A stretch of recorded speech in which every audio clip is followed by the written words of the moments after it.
하나님 말씀 봅니다. 하나님 말씀은 히브리서 13장 7절로 9절까지 말씀입니다.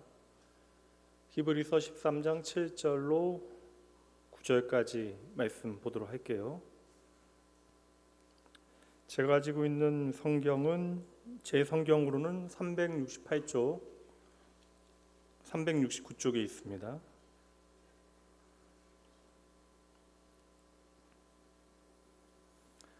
이게 다 찾으셨으면 오후 예배 때는 좀 성경 좀 다 펼쳐 놓으시고 말씀 계속 강론하며 공부하고 있으니까 펼쳐 놓으시고 함께 읽으면 어떨까 싶어요.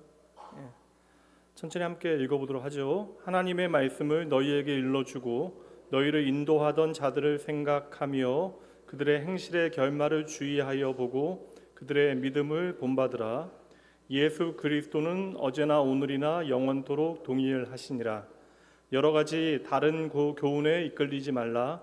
마음은 은혜로서 굳게 함이 아름답고 음식으로서 할 것이 아니니 음식으로 말미암아 행한 자는 유익을 얻지 못하였느니라. 아멘. 오늘로 히브리서 쉬운 번째 시간입니다. 성장에는 아픔이 따릅니다. 오늘 말씀의 제목 함께 읽어보도록 하죠. 우리는 늘 변하지만 주님은 변하지 않으시니. 딱 의도한 건 아닌데 오전 말씀과 오늘 오후 말씀이 딱 연결이 되어져서 함께 살피시면 오전 말씀을 기초로 오늘 오후 말씀의 좀 이렇게 가르침을 좀 깊이 있게 여러분의 삶에 적용해 내시면 어떨까라는 생각이 듭니다. 좀 확실하게 좀 시대가 변하고 있는 것이 저희 교회도 보면 이번에 임직 끝나고 보면 안수 집사님 중에서는 이제 반바지 입으시는 분들도 계시고 오늘 기도 우리 장은수 집사님 저는 처음으로 양복 입고 정장 입은 거 처음 봤거든요. 맞죠? 정장 입으신 거 처음 봤는데 오늘 정장 입고 오셨잖아요. 근데 어느새 지금 청바지하고 티로 갈아입으셨으니까 불편하시죠? 입으시니까 가져오신 거잖아요 따로. 전 이해합니다. 왜냐면 저는 이게 평생 이제 이렇게 정장을 입어야 하는 때가 많은데 저는 정장 입는 걸 너무나 힘들어합니다. 그래서 저희 목회자들 중에서는 우리 차인차 목사님이 정장 입는 걸 제일 좋아합니다. 그러니까 자기가 잘 어울리는 걸 아는 것 같아요.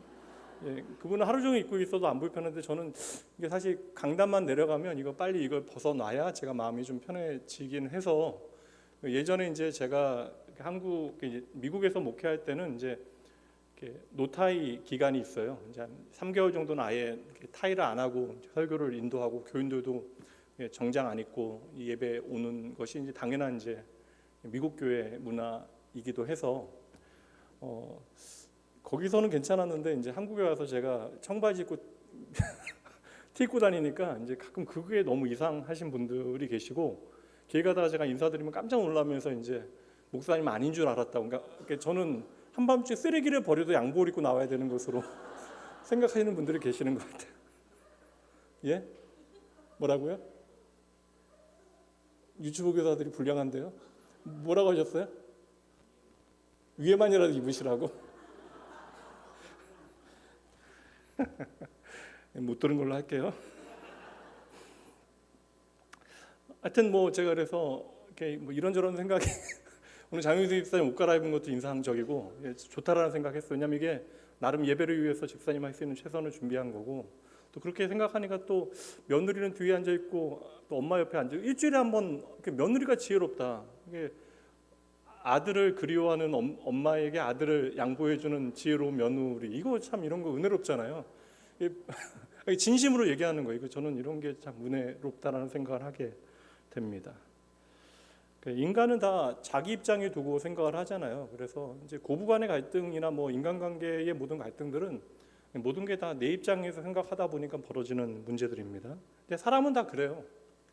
가까운 관계라도 다 자기 입장에서 또 생각하고 판단합니다. 그래서 가까운 사람들 관계 안에서 상처가 많이 생기는 것은 아닐까라는 생각을 해봐요. 며칠 전에 집사님 부부와 잠시 교제를 며칠 전이었나요?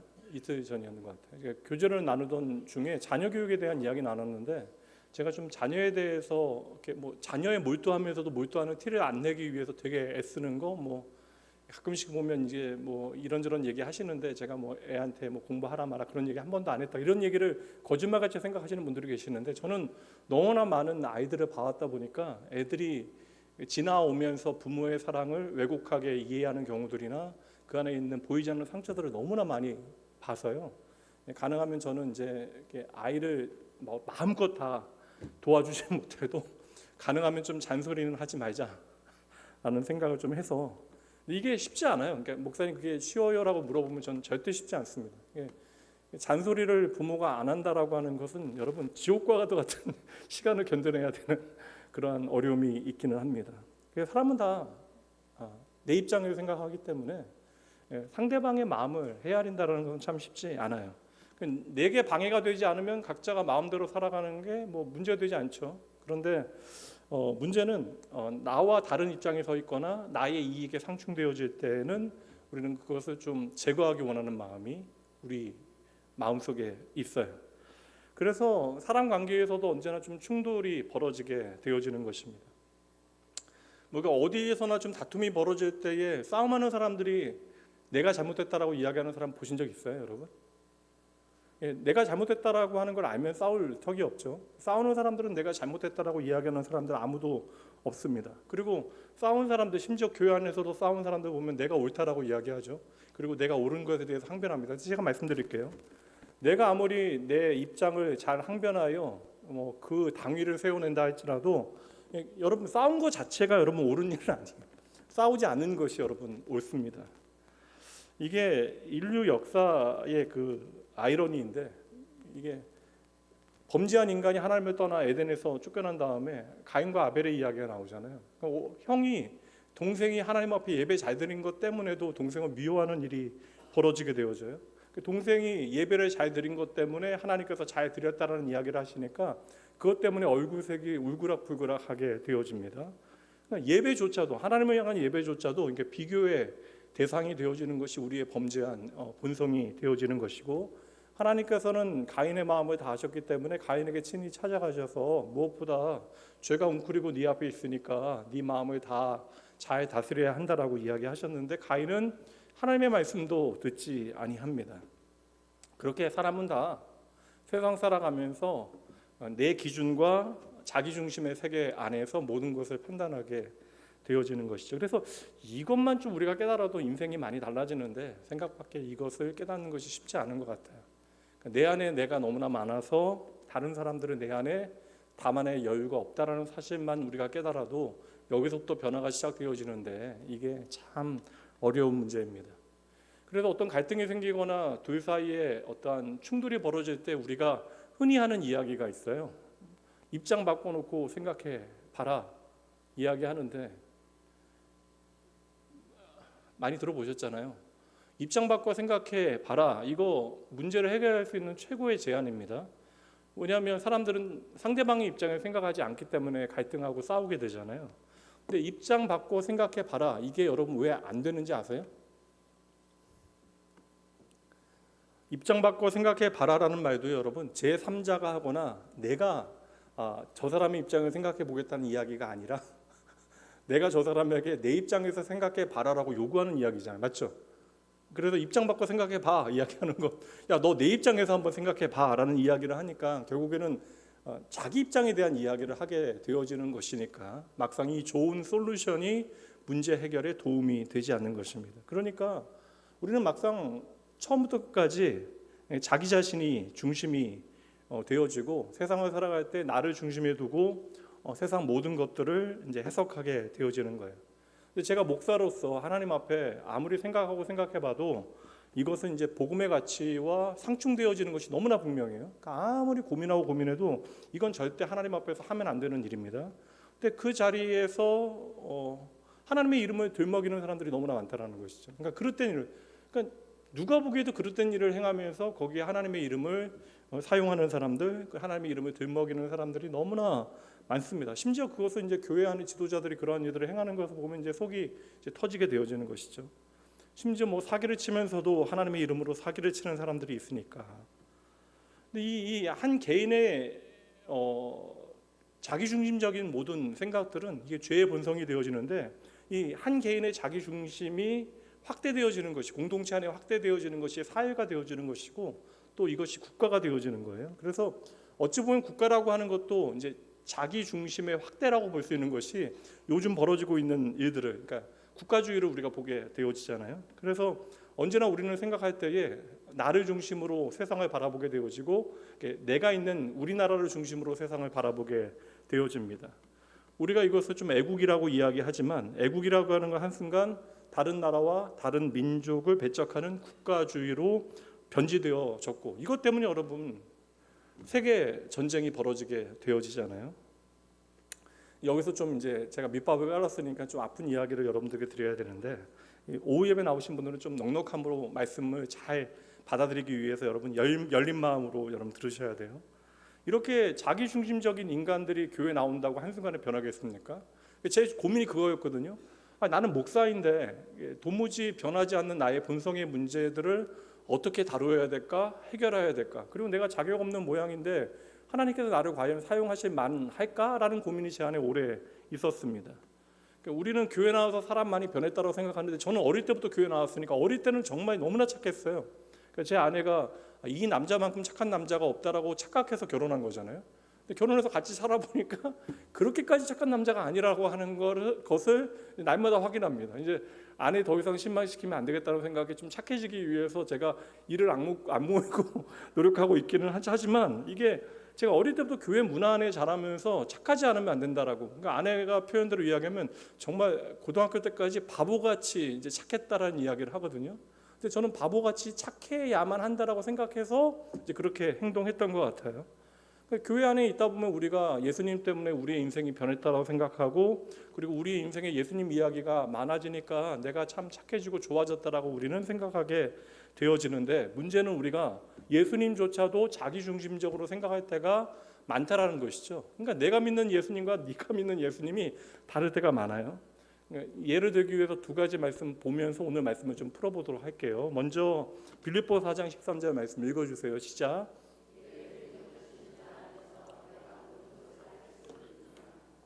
이 말씀 제가 너무나 좋아하는 말씀이에요. 그래서 이사야 50장 말씀과 이 빌립보서 4장 말씀 13절 말씀이요, 제가 고등학교 시절에 제 도서관 책상에 항상 붙여놓고 있었습니다. 이 말씀 너무나 좋잖아요. 말씀 읽을 때마다 격려되어지고 위로받게 되어집니다. 하나님께서 우리에게 능력 주셔서 우리가 모든 일들을 능히 감당할 수 있도록 하나님께서 함께 하시겠다, 힘과 조건과 환경을 하나님께 허락하시겠다, 그 말씀인데, 문제는 이 말씀에 전제되어지는 조건이 그 앞에 나와 있다는 거예요. 그래서 제가 여러 번 말씀드렸다시피 13절 말씀을 이해하기 위해서는 문맥 가운데 11절과 12절 말씀, 더 크게 확대하면 빌립보서 전체가 되어지는 것이고, 빌립보서 2장 말씀을 근거로 이 말씀을 해석해야 된다. 그래서 바로 앞에 있는 말씀만 보도록 할게요. 11절과 12절 함께 읽어봅니다. 내가 궁핍함으로 말하는 것이 아니니라, 어떠한 형편에든지 나는 자족하기를 배웠노니, 나는 비천에 처할 줄도 알고 풍부에 처할 줄도 알아. 모든 일 곧 배부름과 배고픔과 풍부와 궁핍에도 처할 줄 아는 일체의 비결을 배웠노라. 무슨 얘기예요? 내가 배고프거나 배부르거나, 그리고 내가 오늘 잘 나가거나 못 나가거나, 내가 부자이거나 가난하거나, 그 어떤 형편에도 흔들리지 않는 자족의 비밀을 내가 누구 안에서? 예수 안에서 배웠다. 그 예수는 어떠한 분이에요? 2장부터 십자가에 죽으시고 부활하신 예수 그리스도. 그러니까 십자가에 달린 예수 그리스도를 통하여 내가 어떠한 환경에도 흔들리지 아니할 수 있는 자족, 만족의 비밀을 배웠다. 이것을 근거로 13절 말씀이 나오는 거예요. 그러니까 우리가 13절 말씀 한 절만 가지고, 이 말씀 가지고 나는 하나님께서 사랑하시니까 나는 무조건 잘 될 거야, 나는 문제가 없을 거야, 성공할 거야, 나는 뭐든지 할 수 있어, I can do it. 물론 여러분, 그리스도 예수 안에서 우리가 긍정적인 태도와 가치를 가지고 살아가는 건 너무나 중요한 문제입니다. 그러나 여러분, 이 말씀은 I can do it, you can do it, we can do it 이거 외치라는 말씀이 아니라, 어떠한 상황에 있다 할지라도 흔들리지 아니할 수 있는 믿음의 비결, 그것은 바로 십자가의 예수 그리스도를 단단히 붙들고 살아가는 삶이다. 이것을 우리에게 보여주시기 위하여 말씀하고 있는 것이죠. 그러니 이 말씀을 가지고 오늘보다 내일 더 잘 되는 나, 그리고 더 잘 될 수 있는 내 자신을 바라보게 되어지면 본문의 의도는 왜곡되어지는 것이다. 도리어 이 말씀은 어떠한 의미예요? 우리가 세상 가운데 성공한다 할지라도 그 성공에 매이지 아니하고 예수 그리스도를 바라보는 삶, 그 성공을 조건 삼고 상대적 조건 삼고 절대적인 예수 그리스도를 위하여 그 모든 것들을 능히 내가 기꺼이 내려놓을 수 있는 믿음의 길을 걸어갈 수 있는 비결이 무엇인가를 우리에게 보여주는 것이죠. 그러니까 세상 사람들은 도무지 안 되는데 우리가 돈을 더 사랑하지 않을 수 있는 비결, 세상의 명예와 세상의 그러한 어떠한 권력을 더 사랑하지 않을 수 있는 비결이 무엇인가를 우리가 예수 그리스도 안에서 배웠다. 그래서 나는 모든 것을 할 수 있습니다라고 바울 사도는 고백하고 있는 것이죠. 한 구절 더 보도록 할까요? 마태복음 28장 18절부터 20절까지 보도록 할게요. 이 말씀도 함께 읽어볼까요? 예수께서 나와 말씀하여 이르시되 하늘과 땅의 모든 권세를 내게 주셨으니 그러므로 너희가 가서 모든 민족을 제자로 삼아 아버지와 아들과 성령의 이름으로 세례를 베풀고 내가 너희에게 분부한 모든 것을 가르쳐 지키게 하라. 볼지어다 내가 세상 끝날까지 너희와 항상 함께 있으리라 하시니라. 이 말씀 중에 여러분 마음에 가장 와닿는 표현 무엇인가요? 세상 끝날까지 내가 너와 항상 함께 있으리라. 이 말씀 너무나 위로받지 않아요? 힘들고 어려워도 우리가 이 말씀 읽을 때마다 큰 격려를 받게 되어지잖아요. 이 말씀 여러분 진리입니까? 진리가 아닙니까? 진리잖아요. 주님께서 우리와 영원히 함께 하시기 위하여 임마누엘 하시기 위하여 이 땅에 오셨고요. 십자가 달려 죽으시고 부활하신 것이죠. 그러니 우리가 무엇을 하건 어디에 가건 늘 주님과 동행하는 마음으로 살아가는 거 너무나 좋은 말씀입니다. 그런데 이 말씀은 여러분 내가 너 언제나 함께 해줄게 라고 하는 말씀의 핵심이 아니라 우리의 사명에 대한 말씀이거든요. 그러니까 우리가 땅끝까지 모든 족속으로 말미암아 예수 그리스도의 제자 삼고 아버지와 아들과 성령의 이름으로 세례를 베풀 수 있는 비결, 세례라고 하는 것은 거듭남, 하나님의 생명의 의미인데 우리가 세례를 베풀 수 있는 이유가 바로 하늘과 땅과 모든 권세를 가지신 주님께서 우리에게 그 권세를 가지고 명령하시기 때문에 그러한 것이다. 그리고 이 말씀은 언제 제자들에게 주어지는 거예요? 죽으시고 십자가에 죽으시고 부활하신 사흘 만에 부활하신 주님께서 남은 제자들에게 이제 하늘로 올라가시기 전에 그들에게 주시는 말씀이잖아요. 그러니까 예수님의 십자가와 부활 사건을 통하여 거듭난 우리가 바로 예수의 이름으로 세례를 베풀게 되어졌다라고 하는 사실을 이 말씀을 통해서 우리에게 보여주시는 것이죠. 우리가 예수 그리스도를 통하여 거듭나게 되어졌다라고 하는 놀라운 진리의 말씀이 이 안에 담겨져 있는 거예요. 근데 어떻게 이를 이루셨나? 바로 예수 그리스도께서 하나님의 말씀에 순종하여 이 땅에 오시어 십자가에 죽으심으로 하늘과 땅의 모든 권세를 가지신 분으로 자신을 선포하시는 것이죠. 그리고 하늘과 땅의 모든 권세를 가지신 예수 그리스도께서 내가 항상 너희와 함께 할 것이다. 근데 그 정확한 그 기간이 나와요. 뭐라고? 언제까지요? 세상 끝날까지. 그러니까 이것은 마지막 때까지 내가 너희와 함께 있어서 너희 뒤치다거리 다 해주겠다 이 말씀이 아니라 지금 하늘과 땅의 모든 권세를 가지신 분으로서 마지막 때까지 우리와 함께 하시겠다. 근데 하늘과 땅의 모든 권세를 가지신 분께서 우리와 영원히 함께 하시는데 그때를 세상 끝날까지라고 하는 기간으로 정해 놓으신 거예요. 그렇다면 이 세상의 시작도 하나님으로 말미암았고 그렇다면 이 세상을 끝낼 수 있는 것도 누구의 권세 아래에 있다? 하늘과 땅의 모든 권세를 가지신 예수 그리스도의 이름 안에 있다. 제가 유튜브 아이들한테 유튜브인가요? 지난주 왔죠? 웬만하면 예수님 얘기하면 답이 맞다고. 그러니까 이 세상을 끝낼 수 있는 것도 바로 주님의 권세 아래에 있다라고 하는 것을 우리에게 말해주고 있는 거예요. 그러니 이게 마태복음의 마지막 말씀이거든요. 그러니 예수 그리스도께서 우리와 영원히 함께 하시는 이유, 이것은 단지 우리에게 힘을 주시고 우리 힘들 때 위로하시고 격려하시는 주님으로 이 말씀을 우리에게 당신을 보여주시는 것이 아니라 우리의 처지나 형편과는 아무 상관없어요. 여러분, 우리가 울고 있다 할지라도, 우리가 좌절하고 있다 할지라도, 심지어 주님을 부인한다 할지라도 상관없이 주님께서는 우리 안에 이미 선한 일을 시작하셨고요, 이것을 당신의 뜻대로 온전히 이루신다라고 하는 의미로 이 말씀을 우리에게 주신 것입니다. 그러니 여러분, 제가 소개해드린 말씀도요, 주님의 관점을 가지고 주님의 시각에서 이해해야 말씀의 의도를 우리가 정확하게 이해할 수 있는 것이잖아요. 같은 말씀을 두고도 정반대되어지는 이야기를 할 수 있잖아요. 심지어 극단적으로 이야기하면 이단들도 다 하나님의 말씀을 가지고 우리를 현혹하고 넘어지게 시험하고 있는 것입니다. 우리가 보통 세상을 바라보는 어떠한 관점, 눈을 세계관이라고 이야기해요. 그런데 우리가 하나님의 관점으로 세상을 바라보는 눈을 기독교 세계관, 성경적 세계관이라고 이야기합니다. 70년대 중반부터, 그러니까 1970년대 중반부터 시작되어진 기독교 세계관 운동이 이제 90년대에 꽃피우게 되어지고 이제는 조금은 고루한 이론처럼 생각이 되어지는데 궁금하네. 신학교에서 요새도 기독교 세계관 공부하나요? 아직도 하고 있어요? 그래요? 알겠습니다. 신공 교수님 은퇴하셨죠? 그래요. 기독교 세계관을 제가 아주 쉽게 설명드릴게요. 예전에 이제 창조, 타락, 구속이라고 나온 시스템 안에서 우리가 이해를 했는데, 저는 기독교 세계관을 이제 어떻게 이해를 하냐면, 우리는 이제 하나님의 거룩한 백성이긴 한데 여전히 자기 중심을 가지고 살아가요. 그러니까 하나님의 백성이면서 자기 중심적인 세계관을 가지고 우리는 살아가고 있는데, 하나님의 말씀이 끊임없이 우리를 고발하는 거예요. 그러니까 하나님 말씀이 끊임없이 우리가 자기 중심적인 세계관을 가지고 살아가는 것에 대하여 그릇됨을 고발하고 공격하고 있어요. 끊임없이 하나님의 말씀은 우리의 죄악됨을, 그리고 옛사람의 본성을 고발하면서 우리를 다시 하나님 앞에 세우는 일을 하고 있는 것입니다. 제가 예전에 이제 기독교 세계관 공부가 이제 꽃 피울 때 이제 제가 신학교를 다녔거든요. 그때 이제 국내 가장 기독교 세계관 권위자 중에 하나였던 한 분이셨던 신고원 교수님의 조교이기도 했고, 논문 자체도 제가 세계관에 대한 논문 썼고요. 그리고 기훈실에서도 영화 공부하는 대학생들하고 세계관 공부까지 했거든요. 그러니까 이 세계관에 대한 이론과 실제에 대한 고민이 얼마나 많았겠습니까? 근데 저에게 있어서 이제는 기독교 세계관은 그저 창조, 타락, 구속, 회복이라고 하는 어떠한 시스템적인 카테고리로 이해되어지는 것이 아니라 살아있는 하나님의 말씀을 통하여 우리의 삶이 회복되어지는, 다시 말하면 회개의 세계관이 바로 기독교 세계관이다.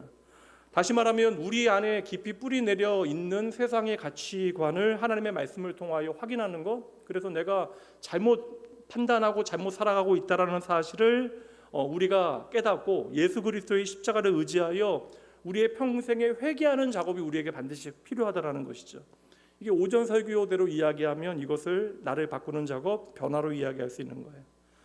그럼 문제를 인식하게 되어지면 거기서부터, 그러니까 인식이 되면 거기서부터 사람은 고칠 수 있어요. 그러니까 내가 잘못됐다는 사실을 깨닫게 되어지면 거기서부터 고쳐나갈 수 있는데, 문제는 우리가 세상적인 가치관을 가지고 살아가는데 이게 아무런 문제가 없다고 생각해요. 왜냐하면 기독교적인 색깔을 가지고 있으니까.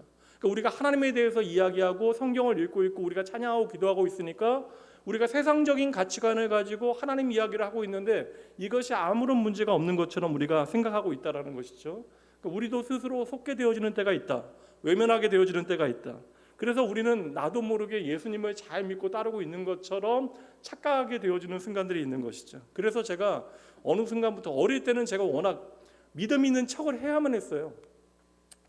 저는 가끔씩 이제 제 딸이 어릴 때 아빠가 믿으니까 제 딸이 해줬던 저에게 가장 고마운 말은 다른 게 아니라요, 내가 아빠를 신뢰하니까 내가 신뢰하는 아빠가 믿는 하나님이라면 나도 믿을만하다라는 이야기가 저에게 가장 고마운 이야기였는데, 가끔씩 제 딸이 그러면서도 이제 하나님이 나에게 너무나 좋은 것, 그러니까 좋을 때는 하나님이 너무나 나를 사랑하신다라는 고백과 가끔씩은 또 세상 살아가다 보면 하나님이 안 계신 것처럼 여겨지는 순간에 자기가 믿음 없음으로 인하여 되게 괴로워하더라고요. 근데 저는 이 모든 것들이 하나님에 대하여 반응하는 과정이라고 생각을 하거든요. 도리어 저는 어릴 때 너무나 믿음 있는 척을 해야만 해서 어릴 때부터 저는 그냥 목사들로 교회 안에서 워낙 모범적이고 믿음 있는 척을 해야만 했습니다. 이게 저에게는 이게 어릴 때 저에겐 가장 좀 힘든 순간이었던 것 같아요. 근데 실제로는 제가 안 믿어지는데도 믿어지는 척을 해야만 했어요. 저의 어려움을 여러분들은 모르십니다. 근데 이게 어느 순간 제가 하나님에 대한, 하나님의 이제 중3 때 제가 하나님의 임재와 하나님 앞에서의 나의 삶에 대해서 중3과 고2 때 제대로 경험하게 되어지면서, 그래서 저는 수련회는 힘들어도, 사실 수련회 너무나 힘들잖아요. 아이들은 재밌겠지만 교사들도 힘들고 다 힘든 시간들 막. 그래서 저는 오늘 아이들도 모여서 헌신 예배 다음 주 맞죠? 찬양 준비하고 있는데 그 아이들 중고등학교 애들 데리고 뭐 한다는 게 너무나 힘들 것 같은데, 요 사이 보면 전우사님하고 애들 신방하러 간다 그렇게 교사들 대단하시다라는 생각도 하고, 예전과는 워낙 지금은 다른 시대를 살아가고 있어서, 근데 저는 수련회가 그래서 귀하다. 집중적으로 우리가 함께 하나님에 대해서 묵상하고 배우는 시간들, 기도하고 하나님의 말씀 함께 나누는 시간들이 너무나 중요하다. 왜냐하면 제가 그 기간에 하나님을 인격적으로 만나는 경험들이 있어서. 근데 제가 하나님을 경험하고 제 삶에 하나님의 임재를 좀 확신하게 되어지니까 그때부터 이제 조금씩 나아지기 시작하는 것이 믿음 있는 척을 좀 안 해도 된다라는 생각을 하게 된 거예요. 여기서부터 지금 자유하게 된 겁니다. 제가 목사의 아들이라고 하는 그 굴레를 짊어지고 살아야 될 때에는 언제나 제 인생은 한숨뿐이었는데 겉으로는 이제 너무나 감사한 일들도 많아요. 그런데 이게 뭐 목사 아들로 자라면서 받아야만 했던 여러 뭐 이렇게 제 안에 어떤 그런 압박이 있어서 이게 사실 목사였던 제 아버지가 계신데 이 얘기를 계속 하는 것이 어떤가라는 생각이 들기는 하지만 부담이 있었던 것은 사실입니다. 그런데 제가 하나님의 임재를 경험하게 되어지면서 이게 아무 의미 없다라는 사실을 깨닫게 된 거죠. 하나님은 내 마음의 중심을 이미 다 알고 계신데 이게 믿음의 결과를 채점하시는 분은 누구세요? 하나님이시잖아요. 그러니까 믿음의 결과를 채점하시는 분은 하나님이신데 그 시험을 치르는 제가 아무리 뭐 100점이다, 나는 100점이다 우긴다 한들 이게 무슨 의미가 있겠습니까? 하나님은 다 알고 계시는데. 그래서 저는 믿음의 기준을 나에서 하나님께로만 옮겨놔도 이건 참 큰일이라고 생각하는 거예요. 그러니까 많은 사람들이 믿음의 기준을 내 안에 두고 생각을 하니까 스스로 믿음 있는 척을 많이 하게 되어지는 것이죠. 그래서 믿음이 있노라 하는 사람들 가운데 믿음에서 실패하게 되어지는 이야기들이 많은 이유가 이것이 아닐까라는 생각을 해보는 것이죠. 그래서 믿음이라고 하는 것은 끊임없이 내 안에 있는 자기 기준을 하나님의 기준으로 바꾸는 작업을 하는 것이다.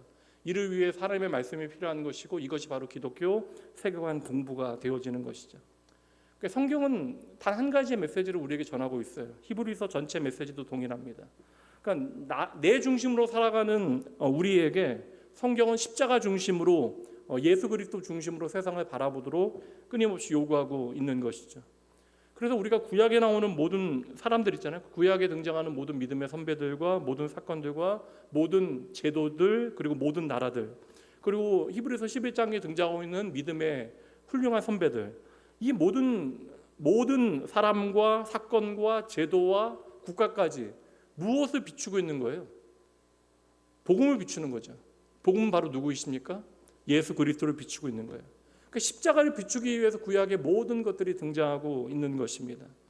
드디어 하나님께서 하나님의 때에 마침내 당신의 아들 말씀이신 예수 그리스도를 이 땅에 보내시고 십자가에 당신의 아들을 내어주셨죠. 그리고 기꺼이 십자가를 짊어지신 주님께서 이제는 그 세상을 끝내시는 것이 지극히 당연한 일이 되어진 거예요. 그래서 예수 그리스도께서 십자가에 죽으시고 부활하심으로 이 땅에 오신 주님께 하늘과 땅의 모든 권세가 주어진 거예요. 제가 오늘 설교 처음부터 지금까지 계속해서 이제 설명하고 변증하고 있는데 오전에도 마찬가지 이야기했습니다. 세상은 계속해서 변할 거예요. 근데 이게 나이가 들어가면서 왜 겁이 많아지는가 생각을 해보니까 우리가 세상의 변화에 발맞출 수 있을 때는 세상이 무섭지 않은데 어느 순간 우리의 이제 지력과 이게 제가 딸하고 이제 문제 풀고 퀴즈 푸는 거 제가 10년 전에 많이 갔거든요. 그래서 어디 가서 문제 풀어서 그 방 나오고 막 그런 걸 딸하고 저하고 잘 다녔습니다. 그래서 강남에 있는 그런 이렇게 문제풀이 방 같은 데 가서 이렇게 기록 세워가지고 거기 사진도 붙여놓고 오고 막 그걸로 저는 행복해하고 그랬던 10년 전에 일들이 있었는데 갑자기 얼마 전에 제 딸이 다시 가자라는 거예요. 근데 제가 그 일을 안 하기로 마음먹은 게 40대 초반에 일찍이 좀 노안이 오면서 가서 문제를 못 읽는 거예요. 제가 어두운 곳에 가서 이제 문제가 안 보이니까 이제 여기에 같이 오면 안 되겠다. 근데 그로부터 8년이 지났는데 제 딸은 그 지력이 잘하게 되어졌고 저는 이제 현저하게 떨어졌는데 저보고 계속 요새 가재요. 그런데 저는 안 간다라고 계속 버티고 있습니다. 이거 아빠가 얼마나 초라해졌는가를 확인하기 위해서 가자고 하는 건가? 뭔지는 잘 모르겠어요. 근데 여러분 이게 젊은 저도 그런데 하물며 인생에 저보다 더 오랜 기간을 살아왔던 여러분들께서 세상의 변화에 발맞추지 못하는 나의 한계를 얼마나 많이 확인하셨겠습니까? 그러니 여러분 세상은 끊임없이 흘러가고 있는데 그 흐름을 내가 따라가지 못하는 순간들은 분명 오고요. 그 안에서 때로는 좀 두려움과 불안을 경험하게 되어지는 때가 있을 것입니다. 그래서 우리 인생 꽤 살만해도 여전히 불안한 이유가 그것이 아닐까라는 생각도 해보는 것이죠. 이제 오전에도 나누었는데 이렇게 흔들리고 변화되어지는 세상 가운데 그럼에도 우리가 담대히 믿음의 자리를 지킬 수 있는 이유 이것은 우리 안에 있는 어떤 조건과 환경이 아니죠. 이 말씀 때문이에요. 8절 함께 읽도록 합니다. 예수 그리스도는 어제나 오늘이나 영원토록 동일하시니라. 아멘. 이 말씀의 흐름을 지금 17절부터 잘 따라오셔야 돼. 끊어지는 그냥 명제들이 지금 나열되고 있는 것이 아닙니다. 이 말씀도 여러분 히브리서 전체를 잘 이해하지 못하면 오해하기 쉬워요. 아무래도 여러분 누구 입장에서 이해하는 게 가장 은혜로워요. 그러니까 여러분들 은혜 받았다라고 하는 것은 내 상황과 딱 맞는 말씀이 전해질 때 나의 입장에서 받아들이기 좋은 말씀이 전해질 때 우리는 가장 큰 은혜를 받게 되어줍니다. 하나님의 말씀은 다 살아있는 진리의 말씀이 되어지지만 특별히 내 상황에 맞는 말씀을 내 입장에서 받아들이게 되어질 때 우리는 더 큰 은혜를 편안하게 누리게 되어지는 것이죠. 하나님은 어제나 오늘이나 영원토록 변함없으시다. 여기에 우리가 뒤에 붙이게 되는 게 뭐예요? 하나님은 어제나 오늘이나 영원토록 변함없이 나를 지켜주신다. 우리가 이 말씀으로 이해를 하는 것이죠. 근데 하나님은 어제나 오늘이나 영원토록 변함없이 저와 여러분을 지켜주신다라고 하는 것은 창세기로부터 요한계시록까지 변함없는 하나님의 마음이에요. 틀린 말이 아닙니다. 그러나 적어도 오늘 본문의 말씀 가운데 하나님께서 보이시는 당신의 뜻은 아니라는 것이죠. 그래서 이것을 우리가 좀 차례대로 연결을 해야 되는데 7절 말씀 먼저 보세요. 7절. 하나님의 말씀을 너희에게 일러주고 너희를 인도하는 자들을 생각하며 그들의 행실의 결말을 주의하여 보고 그들의 믿음을 본받으라. 이게 말씀을 짧게 줄이면 특정한 사람들의 믿음을 본받으라. 근데 그 사람들은 어떠한 사람들이에요? 하나님의 말씀을 신실하게 가르치는 사람들. 이 말씀 가장 아멘할 수 있는 사람이 누구겠어요? 우선적으로 그냥 이 말씀만 보면 목사 아니겠습니까? 설교하는 사람들. 하나님의 말씀을 신실하게 가르쳤던 사람들을 생각하고 그들의 믿음을 본받으라. 목사인 입장에서 제가 이 말씀만 딱 떼어놓고 생각해 보면 말씀을 가르치는 목회자의 믿음을 본받으라, 존중하라, 사랑하라 이러한 말씀이겠구나 하면 가장 좋죠. 그런데 7절 말씀에서 하나님의 말씀을 가르치는 자들의 행실의 결말을 주의 있게 잘 보고 그들의 삶 전체를 우리가 말씀을 비추어 잘 살펴보고 그들의 믿음을 본받으라. 이 말씀 다음에 이어지는 말씀 8절에서 주 예수 그리스도는 어제나 오늘이나 영원토록 동일하시다로 연결되어지고 있다라는 거예요. 물론 여러분 예수 그리스도께서 어제나 오늘이나 영원히 동일하시어 우리를 변함없이 지키신다, 우리를 책임지신다. 좋아요. 이 말씀 진리입니다. 그러나 이 진리는 8절의 말씀은 이 히브리서의 문맥 가운데 이해되어져야 된다. 히브리서는 여러분 1장부터 하나님의 말씀을 누구로 설명하고 있어요? 예수 그리스도로 설명하고 있다는 거예요. 그래서 히브리서 1장 처음에 보면 하나님의 계시의 마지막 말씀이신 예수 그리스도에 대하여 선언하는 것으로부터 히브리서는 열리기 시작하는 거예요. 이제 여러분 다 잊어버리셨을 터이니까 히브리서 1장 1절부터 3절까지 봅니다. 여러분 읽어주세요. 시작.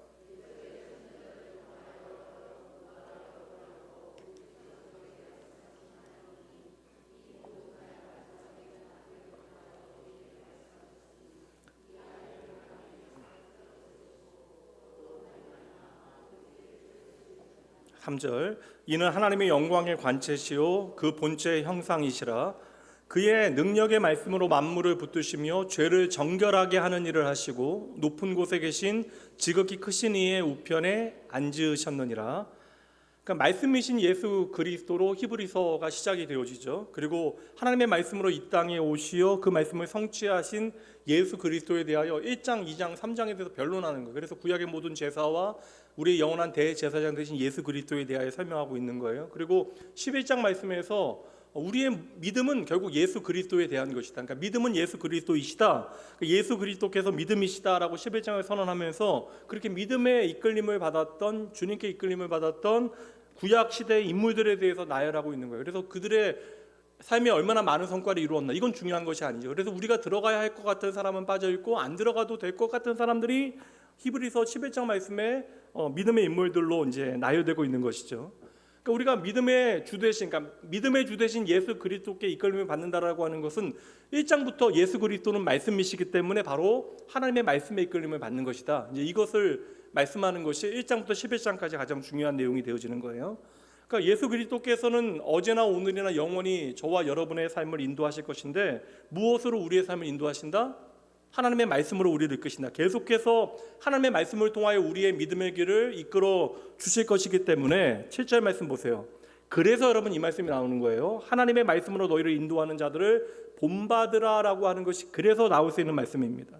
그러니까 교회에서 말씀 가르치는 말씀 사역자들에게 복종하라, 설교자들에게 순종해라, 그리고 그들을 존경하고 그들을 따르라, 이 말씀의 핵심이 아닙니다.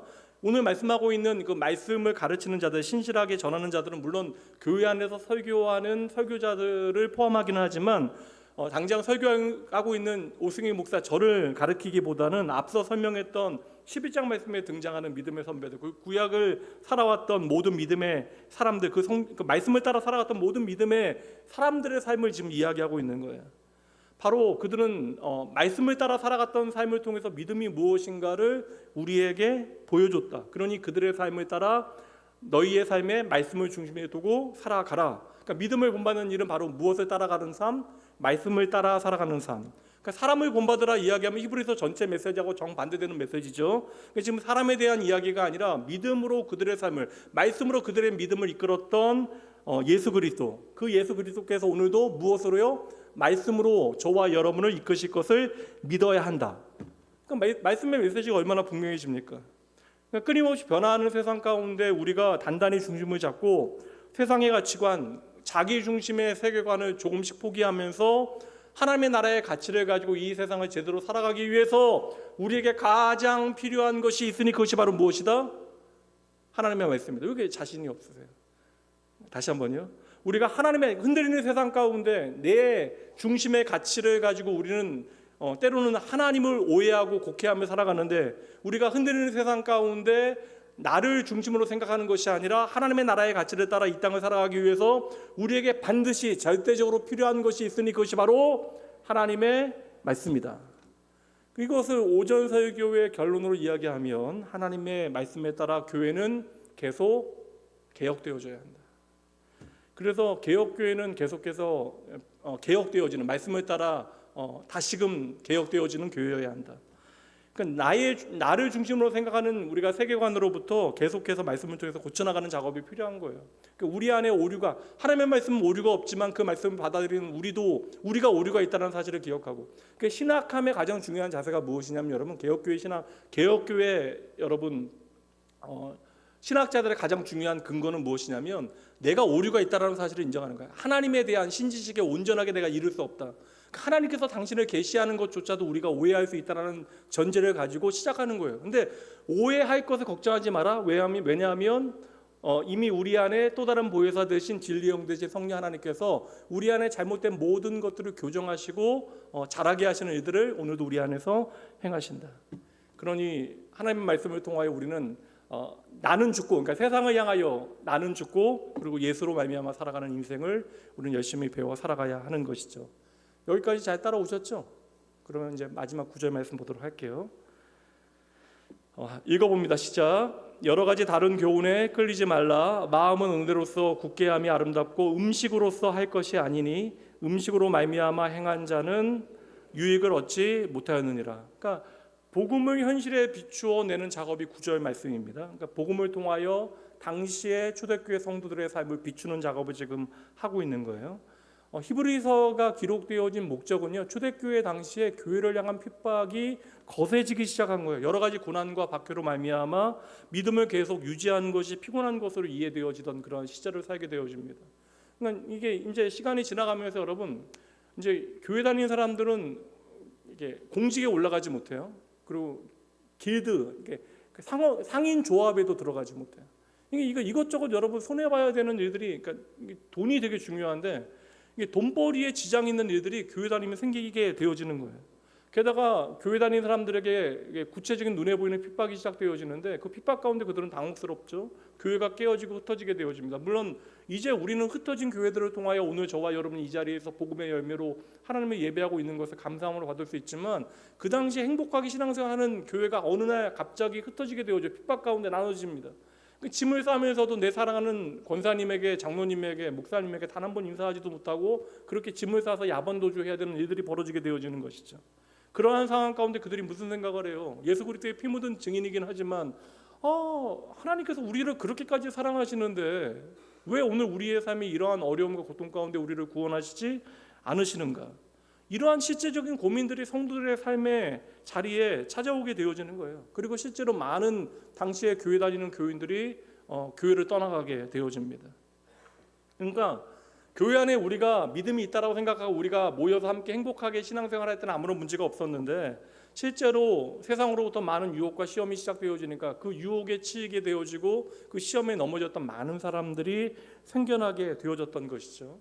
그리고 교회 안에 외부로부터의 그런 문제들에 응전하기도 쉽지 않은데 교회 내부 안에서도 문제들이 생기는 거예요. 그게 이제 이단의 문제인데, 이게 복음의 가치와 세상의 가치가, 그러니까 성경적 세계관과 세상의 가치관이 교회 안에서 혼합되어진 다른 교훈들이 일어나게 되어진 것이죠. 이거 여러분 정말 주목하실 필요가 있는 게 신약 성경의 서신서에 이러한 문제에 대해서 지적하고 있는 말씀이 너무나 많이 나옵니다. 그러니까 사실 엄밀히 말하면 눈에 보이는 거 지키는 게 훨씬 쉬워요. 그러니까 너희들 정말 하나님 보시기에 경건한 삶을 살라, 이것보다는 주일 예배 한 번도 빠지지 말라라는 게 훨씬 더 쉬워 보이잖아요. 그러니까 여러분 이게 눈에 보이는 규칙들을 지키는 것이 훨씬 더 그들에겐 유익하고 쉽게 보여졌다라는 것이죠. 오늘 구절 말씀은 무엇을 이야기하냐면 여러 가지 다른 교훈들에 너희가 끌릴 수 있다. 근데 그 중에 무엇에 대한 이야기하냐면 음식에 대한 이야기를 하는 거예요. 음식에 대한 엄격한 규정들을 세워놓고 그 규칙들을 철저하게 지키면 조금 더 경건해진다, 조금 더 신령해진다, 신앙이 업그레이드 되어진다라는 이야기를 교회 안에서 하는 사람들이 많았다라는 것이죠. 제가 전에도 한번 말씀드렸는데 사실 가장 보수적이고 하나님 중심의, 그러니까 당연히 제가 나온 학교니까 제 학교의 신학을 가장 제가 좋아하겠죠. 당연히 저는 그것을 바탕으로 이제 계속 공부를 해왔으니까. 그러니까 제가 다녔던 신학교의 90년대 초반에, 지금은 거의 없는 일인데 점심에 제가 학식으로 한번 이야기 드렸잖아요. 순댓국하고 선짓국 나왔다고. 저는 당시에 선짓국을 못 먹었어요. 근데 이후로 이제 아내하고 결혼하게 되어지면서 사귀고 그러면서 순댓국도 이제 먹게 되고 선짓국도 먹게 되어졌습니다. 그러니까 아내한테 다 배운 거예요. 근데 당시에는 제가 못 먹었잖아요. 그래서 저는 선짓국도 안 먹고 순댓국도 안 먹고, 뭐 라면 그때 사 먹었던 것 같은데, 제가 식당에 있었을 때 어떤 나이 드신 분이, 학생인지 누군지 모르겠어요. 근데 나이 드신 분이 갑자기 이 선지동산에서 어떻게 이렇게 불경한 음식을, 선짓국 피를 먹는다고 화를 내시는 분을 봤어요. 그러니까 심지어 이게 총신대학 안에도 이러한 말을 하는 사람들이 아주 간혹 있었습니다. 지금은 없을 것 같아요. 이런 얘기 하시는 분들 없을 것 같아요. 예나 지금이나 교회와 교인을 현혹하는 다른 교훈들은 항상 있어 왔다라는 것이죠. 그러니까 교회 안에 분위기가 나쁜 것 아니에요. 다 사랑하고 좋은데 문제는 진리의 말씀이 온전히 성도들 사이에 나누어지지 못하는 일들은 벌어질 수 있다. 그 에베소 교회 성도들을 향해 바울 사도가 대놓고 단도직입적으로 경고하는 말씀이 있어요. 사도행전 20장 30절 말씀. 그러니까 여러분 지금 바울 사도는 죽기 위해서 마지막 로마로 가게 되어지고 신실한 에베소 교회 장로들이 찾아와요. 이제 마지막이 되어지는 만남입니다.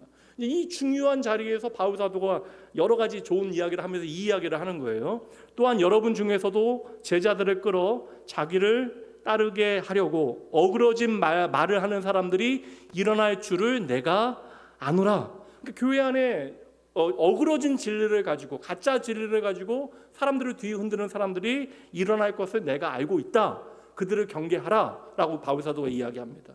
그리고 갈라디아 교회 성도들에게 편지를 보낼 때에도 책망을 해요. 에베소 교회나 갈라디아 교회나 다들 훌륭한 교회와 교인들이었는데 예수 그리스도의 피 묻은 복음을 너희가 다 들어서 알고 있음에도 불구하고, 눈앞에 예수 그리스도의 피 묻은 복음이 있음에도 불구하고 왜 너희는 예수 그리스도의 십자가를 따르지 아니하고 그분을 등지고 다른 복음을 따라갔느냐. 이거 유명한 말씀이죠. 이거 보여주실래요?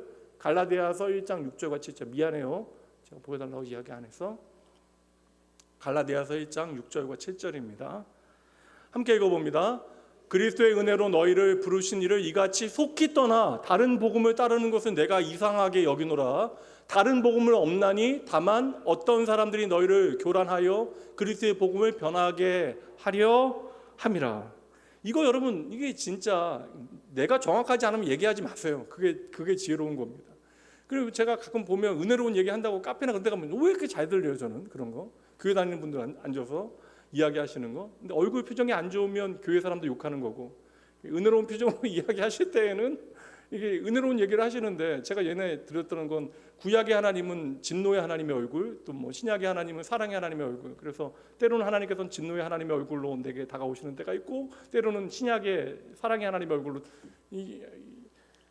처음 듣는 얘기라 그런 얘기하면 이제 옆에 있는 분이 너무 은혜롭게, 요새는 자기가 진노의 하나님의 얼굴을 많이 봐서 가위에 자주 눌린다고 그런 얘기를 하고 막 그러시면 병원에 가셔야 되는데, 가위에 너무 많이 눌리면 호르몬 문제잖아요, 그거. 그런 얘기들을 하시는 분들이 계세요. 다른 복음을 주의 몸된 교회 안에서 확신을 가지고 이야기하시는 분들이 계십니다. 골로새 교회 안에서도요, 2장 8절 말씀 볼게요. 누가 철학과 헛된 속임수로 너희를 사로잡을까 주의하라. 조심하라. 정신 차리라. 이것은 사람의 전통과 세상의 초등 학문을 따르면, 그러니까 쉽게 얘기하면 우리가 살아왔던 유전과 전통에 근거한 거예요. 그러니까 그래도 합니다. 들을 때 그런 것처럼 여겨져요. 근데 제가 정말 두려운 것은 우리가 확신 가지고 얘기하는 것이 하나님의 나라가 아니라고 이야기하면 얼마나 두려운 일이에요. 그러니까 확신 없는 건 얘기하지 마세요. 제가 그래서 주의 몸된 교회 안에서는, 교회 안에서는 여러분 어떤 얘기도 하지 마라. 그러니까 복음이 아닌 것은 얘기하지 마라. 우리가 비추어내서 확인할 수 없는 것이라면 얘기하지 마라. 이게 여러분 이게 그래서 제가 교회 안에 정쟁이나 정치 얘기하지 마라 그런 얘기하는 거예요. 이게 제가 얘기하지만 어디 국민의힘 사람들은 낙원교회 와도 되고 민주당 사람들은 안 오고 그런 거 아니잖아요. 어느 한편에 들어서 그러한 이야기를 하는 거고, 설교자도 하면 안 되는 일이거든요. 전 목사님들이 왜 그런 얘기들을 하는지 도무지 이해가 안 가요. 안 해야 돼, 안 해야 돼. 그거는 자기 생각에 따라 말씀이 요구하는 것이 아니라면, 제가 말씀에 국민의힘을 지지하라 나오면 제가 지지하겠어요. 창세기에 제가 민주당을 지지하라 그러면 제가 지지하겠습니다. 근데 말씀이 없으면 여러분 그거 안 돼. 그러니까 성경적 세계관과 다른 것에 대해서 우리는 정치적인 견해를 밝힐 수 있습니다. 그러나 그것이 어떠한 당이나 사람을 지지하는 형태로 나타나서는 안 된다는 것이죠. 그러니까 교회 안에서는 그런 일들을 하면 안 돼요. 거듭 말씀드립니다. 제가 다른 것들은 다 좋은데 이제 그것들에 대해서는 아주 단호하게 말씀드린 이유가 그것이에요. 초대교회 당시에 여러분, 그러니까 세상의 철학이나 그럴듯한 거짓말에 속아서 예수를 믿는다 하면서도 예수를 따르지 않는 일들이 벌어진다. 그러니까 바울 사도가 보기에도 너희가 예수를 잘 믿는다 이야기하면서 다른 복음을 따라가는 것이 이렇게 속히 나타나는구나 라고 이야기를 하고 있다고요. 이게 얼마나 두려운 일이에요. 초대교회 당시에 음식 먹는 문제로 교회 안에 문제들이 벌어지는 것에 대해서 로마서 말씀에도 나오거든요. 이 말씀도 한번 볼까요? 음식 문제가 생각보다 심각한 일이었다. 14장 15절부터 17절까지 볼게요. 로마서. 만일 음식으로 말미암아 내 형제가 근심하게 되면 이는 내가 사랑으로 행하지 아니함이라. 그리스도께서 대신하여 죽으신 형제를 내 음식으로 망하게 하지 말라.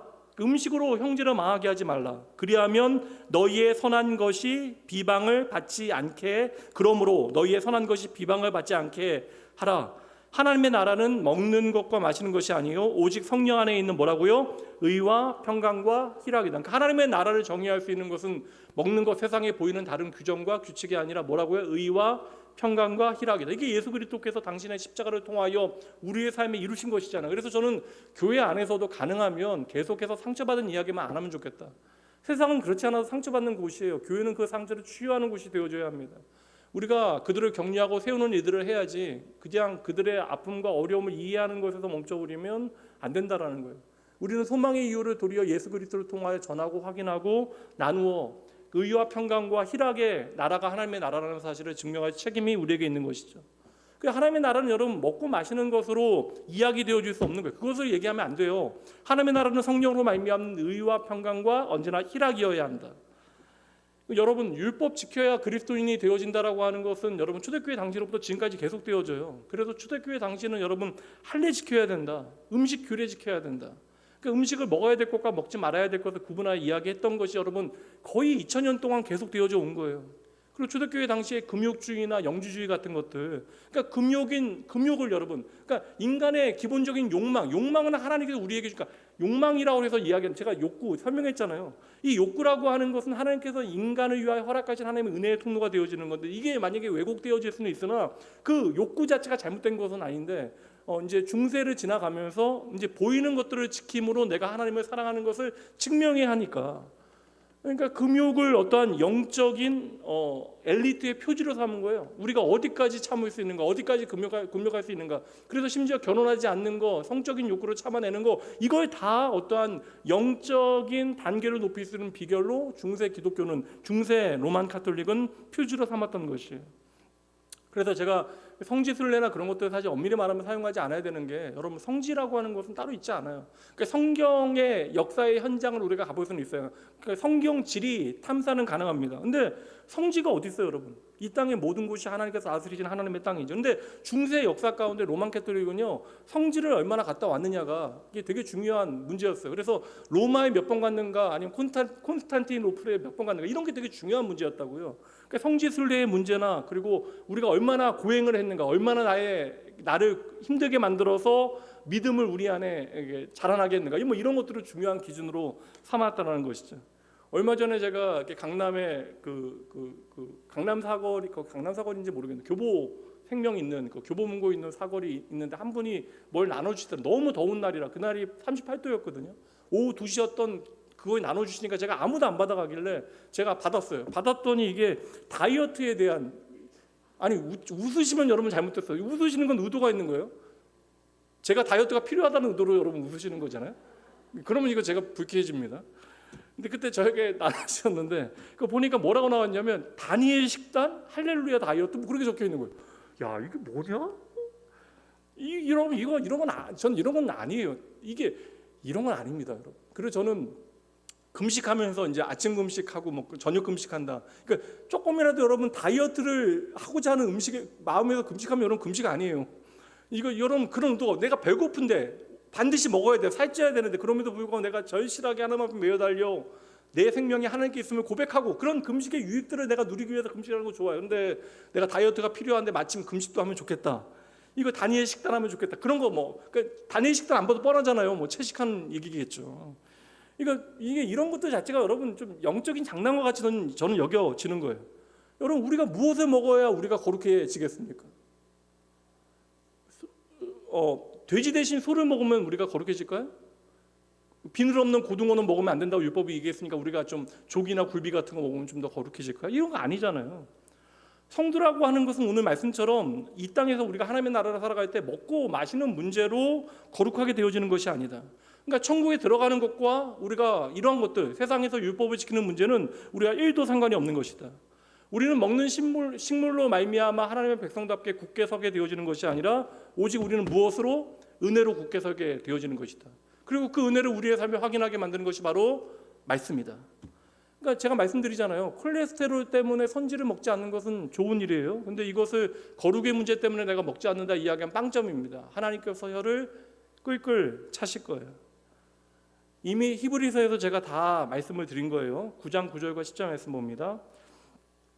이 장막은 이제 이게 예배를 드리는 제사를 드리는 장막을 이야기하는 성막. 이 장막은 현재까지의 비운이 이에 따라 드리는 예물과 제사는 섬기는 자를 그 양심상 뭐라고요? 온전하게 할 수 없다라는 거. 이게 여러분 구약의 모든 제사의 결론이에요. 10절 말씀 이런 것을 먹고 마시는 것과 여러 가지 씻는 것과 함께 육체의 예법일 뿐이며 언제까지 맡겨놓으신 것이다? 개혁할 때까지 맡겨둔 것이다. 이거 개혁하시는 분이 바로 누구세요? 예수 그리스도이시다. 그러니까 구약의 율법은 저와 여러분을 깨끗하게 할 수 없다. 잠시 죄를 가리는 가림막이 되어져서 잠시 우리가 하나님 앞에 나아갈 수 있도록 허용되어지긴 하지만 우리의 죄의 문제는 해결할 수 없어서 언제나 두려움을 경험해야 돼요. 그런데 예수 그리스도께서 이 땅에 하나님의 말씀으로 임하시어 약속을 이루시는 분으로 십자가를 통하 이 모든 것들을 개혁해내신다. 다시 말해서 우리 안에 옛 언약을 이제는 폐기하시고 완성하심으로 새 언약을 맺으신다는 거예요. 그러니 너희가 더 이상 구약의 옛 언약에 매여 살아갈 필요가 없는 것이다. 이것을 바울 사도가 너무나 깔끔하게 정리한 말씀이 고린도전서 8장 8절 함께 읽어봅니다. 음식은 우리를 하나님 앞에 내세우지 못한다. 그래서 우리가 먹는다라고 해서 더 못 사는 것이 아니고 먹지 않는다고 해서 못 사는 것이 아니고 먹는다고 해서 더 잘 사는 것이 아니다. 이렇게 분명한 말씀들이 있는데 우리가 왜 그릇된 엉뚱한 이야기들을 계속 하냐고요. 다시 정리합니다. 성도를 온전히 세우는 거 이건 먹고 마시는 것이 아니다. 눈에 보이는 그러한 형태가 아니다. 오직 하나님께로부터 오는 은혜만이 저와 여러분을 온전히 세우는 것임을 여러분 믿으셔야 돼요. 그러니까 우리를 지금 살리는 것은 예수님께서 우리를 위하여 십자가에 달리신 그 죽음으로부터 우리에게 주어진 것입니다. 그러니 오늘날 우리가 먹고 마시는 것, 우리가 행하는 것으로 우리를 조금도 거룩하게 할 수 없다. 우리가 행하는 모든 형식은 우리의 마음을 담아내는 감사의 표현이 되어질 뿐이에요. 그러니 교회를 미혹하는 일들은요, 초대교회 당시로부터 교회가 세워지는 순간으로부터 계속 되어지고 있지만 그때마다 당신의 몸된 교회를 주님께서 어떻게 지키셨어요? 무엇으로 지키십니까? 오늘까지 말씀으로 지키시는 거예요. 그래서 진리 영대의 성령 하나님께서 오늘도 우리의 삶을 견인하시고 이끄시는 거예요. 믿음은 그래서 성도의 삶의 말씀을 통하여 이제 견인되어지는 것이다. 주의 몸된 교회는 주님께서 베드로에게 약속하신 것대로 주님께서 세우신 교회는 음부의 권세도 무너뜨릴 수 없다. 그러니까 끊임없이 유혹하고 시험하는 것이 전부예요. 우리로 하여금 그릇된 길을 가게 만들고 우리를 흔들어 하나님의 말씀에 순종하지 못하는 것, 방황하게 만드는 것이 그들의 전부일 뿐입니다. 예수 그리스도께서 친히 제물이 되시어 십자가에서 당신의 죽음을 통하여 완전한 제사를 드리셨잖아요. 그리고 3일 만에 부활하셨잖아요. 그래서 음부의 모든 권세는 완전히 깨어진 것입니다. 그러니까 음부의 권세가 더 이상 교회를 무너뜨릴 수 없다면 세상의 그 어떤 것도 여러분 주의 몸된 교회를 무너뜨릴 수 없음을 믿으셔야 돼요. 얼마 전에 제가 미국 교회에서 진행되어졌던 그런 세미나 내용도 그렇고 한국 교회 여러 미래 진단에 대한 이야기 들어보면 좀 답답한 현실들이 많은데, 그럼에도 그 순간 우리가 기억해야 하는 것은 하나님의 교회는 하나님께서 지키신다. 하나님의 교회는 영원하다. 그러니 하나님의 그 전 우주적인 교회가 하나님의 뜻대로 온전히 세워지기 위하여 우리는 마땅히 우리의 삶의 자리에서 2025년 내가 살아가는 삶의 자리에서 우리가 해야 되는 마땅한 충성이 있을 것이다. 이것을 우리가 잘 감당하는 것이 우리의 몫이 되어지는 것이에요. 그러니까 우리가 해야 되는 일은 내게 구원으로 찾아오신 주 예수 그리스도에 대한 믿음으로 우리에게 이미 주어진 십자가의 승리를 확신하고 그 십자가의 가치를 나의 삶의 자리에서 열심히 살아내야 하는 거예요. 그러니 그것은 세상을 두려워하지 아니하고 주님을 두려워하는 것으로 우리의 삶에 증거되어져야 하니, 그것이 6절 말씀, 다시요 6절 말씀 함께 읽습니다.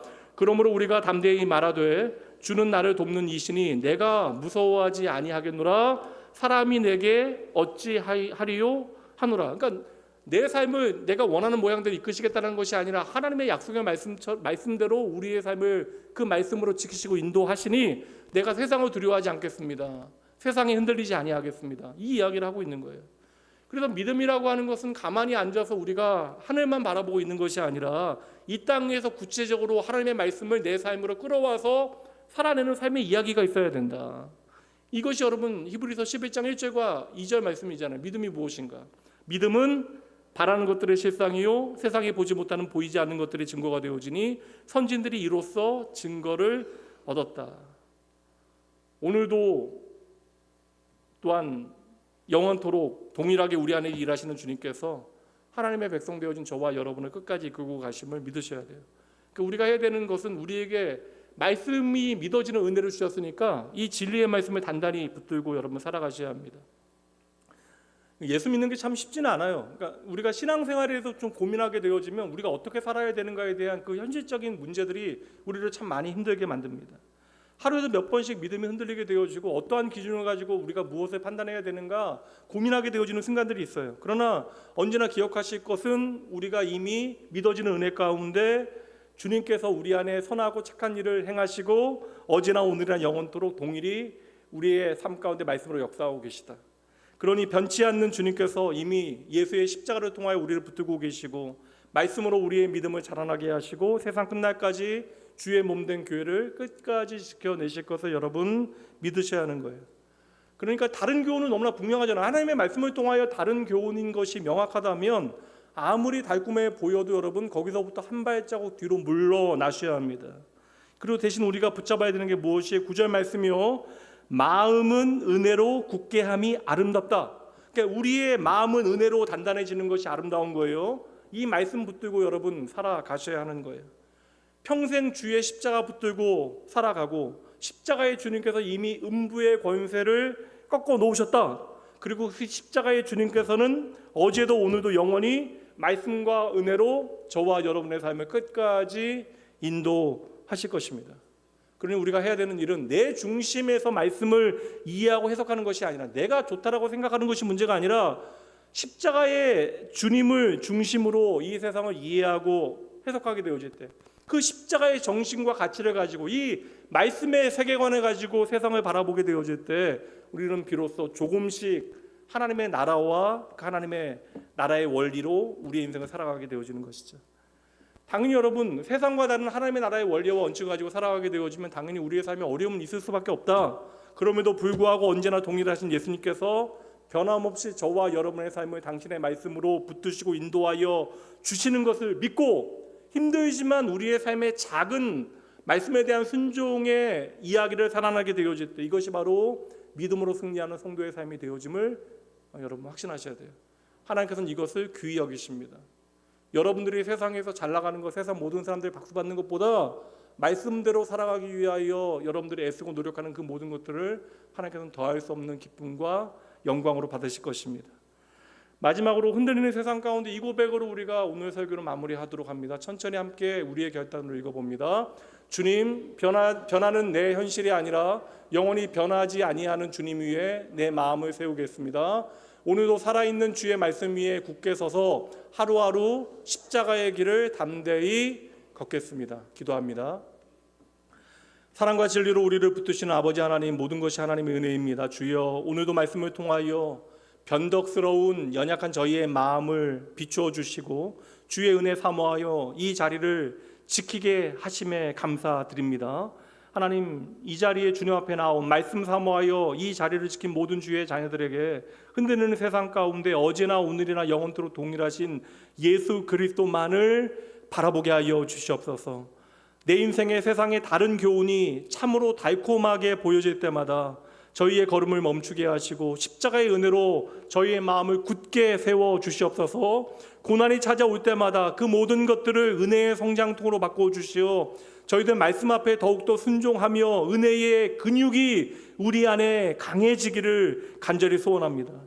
믿음의 선배들이 앞서 걸었던 길을 저희들 기억하며 저희들도 그들처럼 끝까지 예수 그리스도의 진리의 말씀을 붙들게 하시되 세상 끝날까지 주의 몸된 교회를 당신께서 지키신다라고 하는 약속 저희도 확신하며 담대히 우리에게 맡기신 사명을 감당케 하여 주시옵소서.